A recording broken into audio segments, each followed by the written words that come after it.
नमस्कार, एक बार फिर से स्वागत है कनाडा बाय डिजायर चैनल में आप सबका।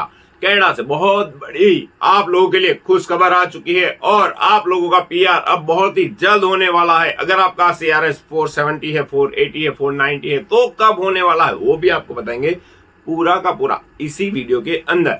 और अगर हमारे चैनल पे नए आए हैं तो अभी का अभी सब्सक्राइब कर दीजिए और वीडियो अच्छा लगे तो लाइक एंड शेयर करना मत भूलिएगा, जिससे कि आप लोगों को जो बेनिफिट्स मिलेगा ना वही बेनिफिट्स आपके किसी दोस्त को, किसी परिवार वाले को, किसी और जो जानने वाले होंगे उसको मिलेगा और वो अपने किसी न किसी बर्डन में से वो बाहर निकल जाएगा कि उन लोगों को एकदम बिल्कुल सटीक इंफॉर्मेशन मिल चुकी है। तो आइए शुरू करते हैं दोनों अपडेट के ऊपर। पहली अपडेट, 3000 इन्विटेशन टू पीआर अभी कनाडा में ड्रॉ हो चुका है, जिसका सीआरएस गया है 521 और वो 521 सीआरएस वाले को अभी पीआर मिल चुका है। अब आने वाले समय में आपके साथ अगर आपका स्कोर 470, 480, 490 है तो क्या होने वाला है, कब होने वाला है, किस तरह से होने वाला है, वो पूरा हम आपको अभी ब्यौरा दे रहे हैं।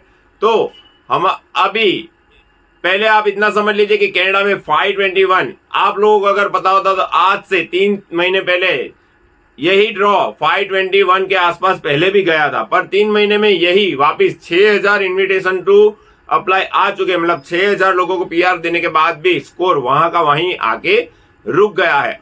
तो आप सोचेंगे अब क्या होगा, और ये बाकी जो 3 महीने के अंदर जो आगे बढ़ गए और वो वापिस वहीं पे आ गए, उसका कारण क्या था? तो उसका कारण ये कि 3 महीने के अंदर एक सिंपल सा कैलकुलेशन आपको बताता हूं।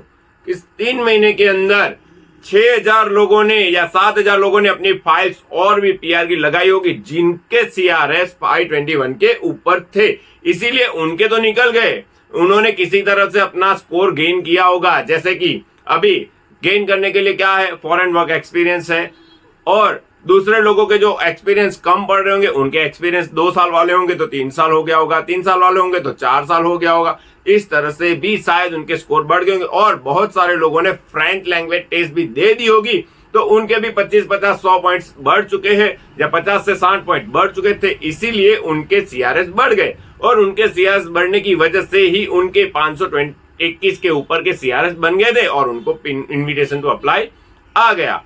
अब आप सोच रहे होंगे ये तो हमको पता है, हाँ आप लोगों को पता है, पर आगे आने वाले समय में आपको किस तरह से पता चलेगा? तो एक ये यहाँ पे मैं एक कैलकुलेशंस दिखा रहा हूँ, उस कैलकुलेशंस को बहुत ही गौर से देखेगा, समझिएगा कि आपका पीआर कब होने वाला है और कैसे होने वाला है। और इसी वीडियो के अंदर आपको बाद में बताएंगे कि ओंटारियो इमिग्रेशन नॉमिनी प्रोग्राम जो है वो भी अभी 2 जुलाई को शुरू होने वाला, उसके लिए आपको क्या तैयारियां करनी है।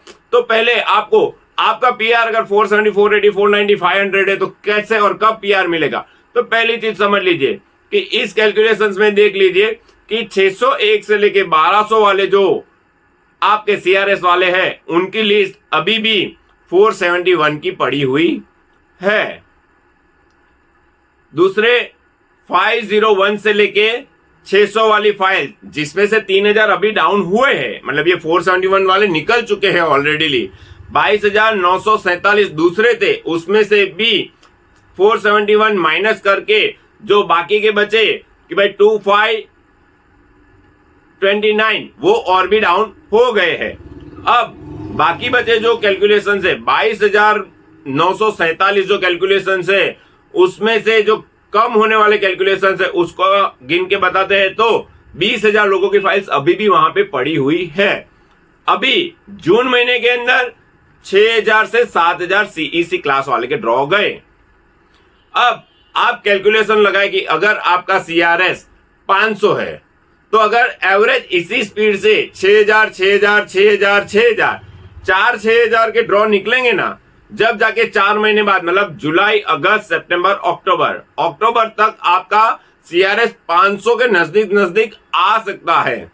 मैं यूं नहीं कह रहा हूं कि आ ही जाएगा, आ सकता है। क्यों आ सकता है? क्योंकि अगर 6000 के ड्रॉ करेंगे तो उसमें दूसरे जो 2000, 2500, 3000 लोग इसके अंदर सीआरएस बढ़ा के आने वाले भी होंगे और बहुत सारे लोगों को जैसे कि फ्रेंच लैंग्वेज टेस्ट करके आने वाले हैं, उनकी संख्या अगर बढ़ गई, सोच लीजिएगा अगर उनकी संख्या बूम कर गई तो 500 के नीचे सीआरएस आते आते शायद दिसंबर भी जाए और जनवरी भी जाए। पर अगर समझ लीजिए कि इसी कैलकुलेशन से चलता रहेगा या 2000 3000 बढ़ भी जाते हैं, उस कैलकुलेशन से गिनो तो 4 महीने के बाद 500 के नीचे सीआरएस आने की संभावना हो चुकी है। तो 4 महीने बाद मतलब अक्टूबर के बाद नवंबर में 500 के आसपास आने की संभावना है। अब उसके बाद देखिए तो 13,190 वो है 491 to 500 वाले, मतलब और दूसरे 2 महीने जाएंगे, दिसंबर एंड तक जाएगा तो 500 के नीचे मतलब 490 तक भी आ सकता है। अगर इसी स्पीड से ड्रॉज निकाले गए तो अब 481 से लेके 490 वाले में भी 13,500 ने 8 फाइल्स पड़ी हुई है। उनके नंबर्स कब आएंगे तो फरवरी के एंड तक, अगर सेम स्पीड से चलता रहा तो। और उसके बाद दूसरी जो 2 लाइन्स है, समझ लीजिए कि 471 to 480, उसमें 17,000 लोगों की फाइल्स पड़ी हुई है। मतलब कि दूसरे 4 महीने और गिन लीजिए, मतलब मार्च अप्रैल मई जून, 1 साल बाद, आज से 1 साल बाद संभावना है कि 470 के आसपास वाला जो ड्रॉ है वो निकल सकता है। मतलब 470 ड्रॉ आते आते वहां तक आपको इंतजार करना पड़ सकता है। अगर कोई भी आपको बता दे कि भाई नहीं आपका तो 470 480 है और आपके 2-4 महीने के अंदर आ जाएगा, बिल्कुल भी बात मन मानिए। अगर आपको अपना सीआरएस बूस्ट करना है तो आप फ्रेंच लैंग्वेज टेस्ट अभी से स्टार्ट कर दीजिए और उसी के द्वारा 50 पॉइंट ऐड कर लीजिए। तो 3 या 4 महीने के अंदर फ्रेंच लैंग्वेज टेस्ट, अगर आपके पास थोड़ी सी भी स्किल है, डरिए मत कि आपको फ्रेंच लैंग्वेज नहीं आती है या बहुत मतलब टफ लैंग्वेज है। हम लोग किसी भी लोगों से बात करते हैं ना, कनाडा वालों से, तो एक ही बात आती है कि भाई फ्रेंच लैंग्वेज तो बहुत टफ है, फ्रेंच लैंग्वेज तो बहुत टफ है। नहीं, टफ नहीं है, क्योंकि आपको सीखना नहीं है, क्योंकि आपको समय निकालना नहीं, इसके लिए टफ है। अगर आपने समय निकाल लिया और आपने सीखने का स्टार्ट कर दिया, कौन सी लैंग्वेज ऐसी है जिसके अंदर ज्यादा से ज्यादा क्या आता है? हिंदी आप देख लेंगे तो क ख ग घ, क्या अंग्रेज लोगों को आप बोलेंगे कि भाई क ख ग घ सीख लो तो उनके लिए इजी है? नहीं, पूरी नई लैंग्वेज है, तो आपको सीखना है तो उसको समय लगेगा। तो उन लोगों को शायद 3 महीने 4 महीने 5 महीने लगेंगे। वैसे ही अगर अब गुजराती या हिंदी वाला कोई होगा, उसको आप बोलेंगे कि भाई आप इंग्लिश सीख लो, तो उसके लिए इंग्लिश भी टफ है। तो ABCD करते करते उसको शायद 4 महीने लग जाते हैं। पर आप लोग ऑलरेडी इंग्लिश सीखे हुए हैं। फ्रेंच और इंग्लिश के अंदर कन्वर्सेशन में बहुत लंबा डिफरेंस नहीं है, पर आपको समझ के अगर शांति से करने की कोशिश करेंगे तो जरूर से आपके लिए ये इजी हो जाएगा।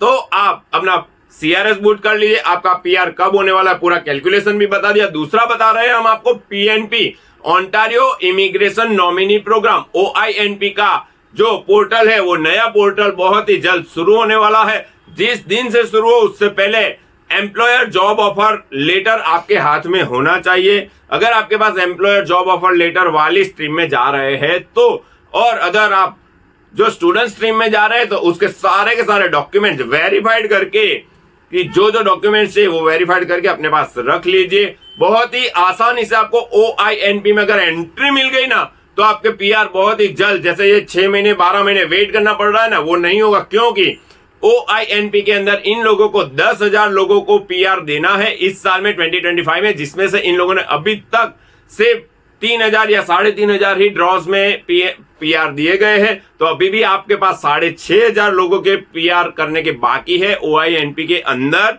ओंटारियो इमिग्रेशन नॉमिनी प्रोग्राम के अंदर। तो आपके पास बहुत बड़ा चांस है 6,000 के 6,500 लोगों के अंदर आने का। तो आप अपने सारे के सारे डॉक्यूमेंट्स है वो प्रॉपर, अगर किसी की फाइल पहले लगी हुई थी अपने आप रिमूव हो चुकी है तो उनको भी डरने की कोई जरूरत नहीं है। सबसे पहले क्या कीजिए, 100 200 300 400 डॉलर्स दे के एक बार अपने इमिग्रेशन लॉयर के पास चले जाइए।